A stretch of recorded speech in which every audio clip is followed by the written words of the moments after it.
안녕하세요. 모야인입니다. 이번 시간에는 모야 졸업에 관한 이야기를 해볼까 해요. 저는 꼬꼬마 시절에 모야 증상이 나타났지만 그 당시는 치료법이 없었어요.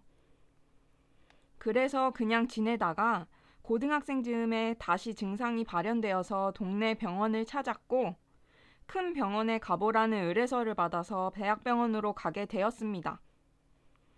그리고 수술을 받고 퇴원하여 외래를 받다가 2024년도 1월에 주치의 선생님께서 이제는 병원에 외래 오지 않아도 되며 증상이 생기는 때에 병원 응급실 통해 방문하라는 말씀을 들었습니다.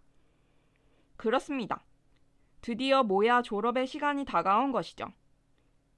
시원섭섭하달까요?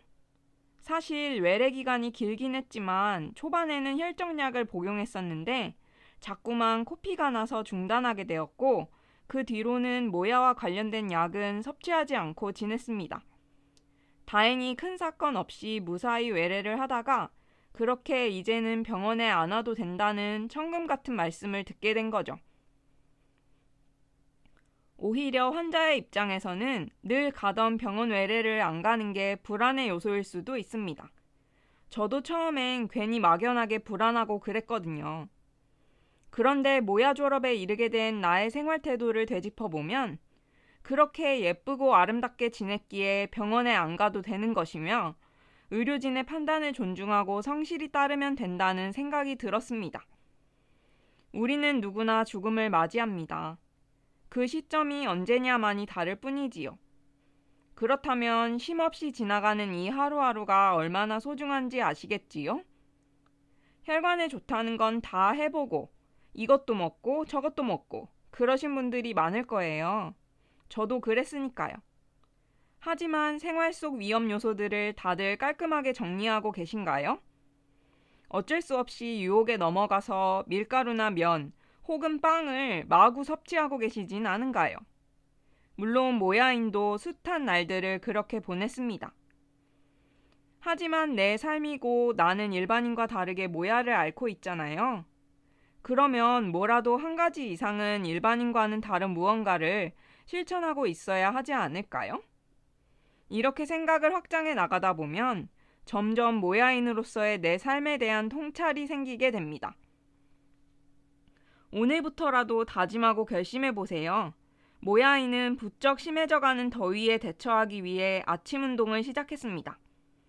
원래 한낮에 운동했었는데 여름엔 취약하기도 하고 같은 운동을 그늘 속에서 더 쉽게 하고 싶은 마음에 오전 7시에서 8시 사이에 운동을 하기로 마음을 굳혔답니다. 그늘이 져 있는 공간을 걷는다는 것은 정말로 쾌적합니다. 눈을 찌푸릴 필요도 없고 살랑살랑 불어오는 바람이 시원합니다. 이렇듯 무언가 나의 앞길에 장애가 생기면 그걸 적극적으로 대응해 나가셔야 합니다.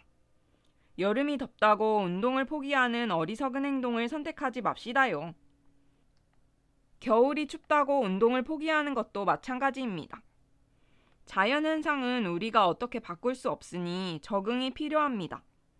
더 쾌적하게 편하게 나에게 이롭게 고쳐서 적응해야 하는 것이지요. 이런 사고방식이 모야인 졸업에도 큰 영향을 주었다고 생각합니다. 아마 모야인이 아니더라도 평소에 건강에 나름 신경을 쓰고 계신 분들도 저와 같은 마인드가 아닐까 추측해봅니다. 모야 졸업 후 대략 5개월이 흘렀는데요. 일상은 매번 반복됩니다. 변한 것이 별로 없어요. 다만 눈날이던 추운 겨울이 땀방울 흐르는 여름으로 바뀌었다는 것일까요?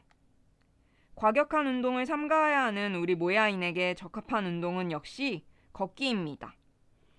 러닝머신은 바깥 활동이 제한되는 경우에 주로 활용하고요. 바깥 공기 마시며 하는 산책이 모야 졸업에 가장 좋은 운동이라고 생각합니다. 왜냐하면 실내에서 하는 운동은 금방 지루하고 힘겹게 느껴지기 때문이에요.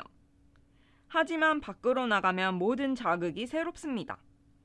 게다가 만물과 조우한다는 것은 삶을 향한 의지를 불태우게 해주죠. 주변을 둘러보며 산책하면 시간도 금방 가고요. 혼자라는 생각은 마세요. 우리는 항상 누군가 혹은 무언가와 연결되어 있습니다. 나는 아무것도 아무도 없는데요?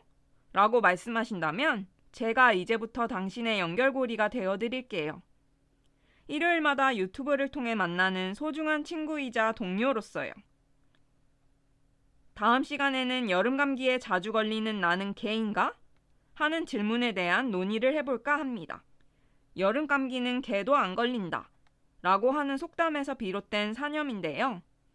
모야인에게 가장 거슬리는 질병 하면 역시 감기이에요. 감기 바이러스는 우리의 면역이 무너질 날만을 기다리고 있는 사악한 녀석이기 때문이죠. 두통을 유발하기도 하기 때문에 되도록 피하는 것이 좋은 감기. 감기로부터 강해지는 법을 함께 배워봅시다. 오늘도 찾아와 주셔서 감사합니다.